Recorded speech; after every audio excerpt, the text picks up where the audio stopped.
Hi, readers. So, we've been diving really deep into our characters' lives and the time periods. And I want to remind you today that remembering your historical fiction era is crucial to understanding your characters' ideas. But we don't always need to turn to a nonfiction book to really learn about our historical fiction time period. The text that we're reading right now can really teach us that too. I want you to take a second right now and I want you to think. What do you know about your historical fiction time period? What have you learned? What have you researched? Maybe what did you already know? There's many different things that we know about our time period. Today I want to teach you that readers of historical fiction not only shift from reading between fiction and nonfiction to understand their time period, but they also shift between reading their text itself as a story and reading their text itself as an informational text. I think you remember back in third grade, you did a lot of reading with the Magic Tree House. And that main character, Jack, in the Magic Tree House was like keeping a notebook to record all the things and the facts that he learned in his time periods. You can do this work too as you work forward there. Author Lois Lowry, who wrote Number the Stars that we're reading with, she didn't just come out and try to write that book on her own. She did a lot of research, and a lot of her information was actually based on true facts. So I want to read in, I was researching her yesterday, and I want to read you some of the things that I found out about her and how she kind of got her information there. It turns out that she did an interview on Scholastic, so I want you to listen in on what she said. She wrote, I did a lot of research in libraries about the history of World War II and Denmark's role in it. But the most important thing I did was go to Denmark and to talk to the people who actually participated in the rescue of the Jews. It was important, too, to walk around Copenhagen and feel what the city is like and imagine what it had been like back then, and to go up to the coast, through the farmland, and the fishing villages. Okay, so readers, do you see how Lois Lowry didn't just research something really quick and write a book about it? She went to Denmark. She spoke to the Danish people that were part of the resistance. She actually went to the sea to see what it would have been like.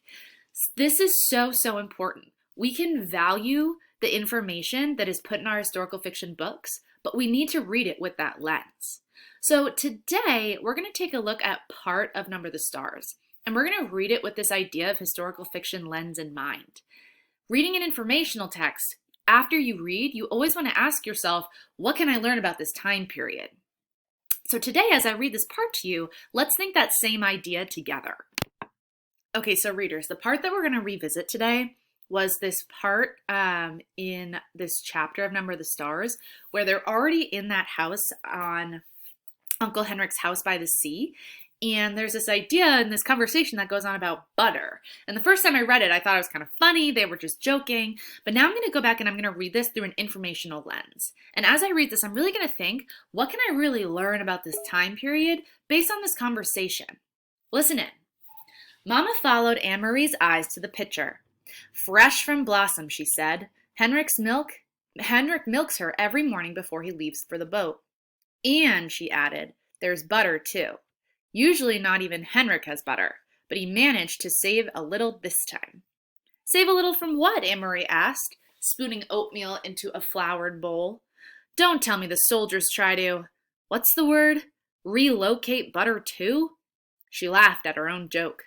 But it wasn't a joke at all, though Mama laughed ruefully. They do, she said. They relocate all the farmers' butter right into the stomachs of their army. I suppose that if they knew Henrik had kept this tiny bit, they would come with guns and march it away down the path. Kirsty joined their laughter as the three of them pictured the mound of frightening butter under military arrest.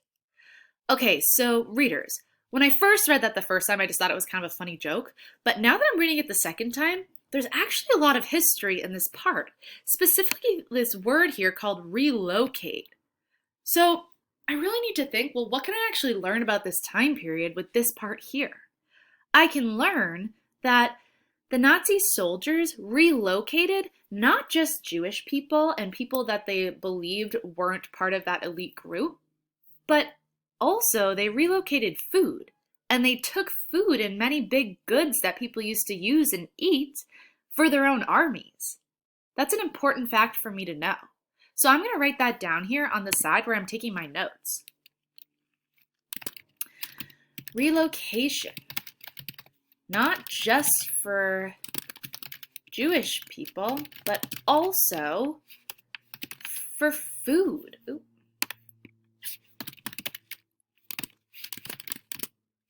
The Nazis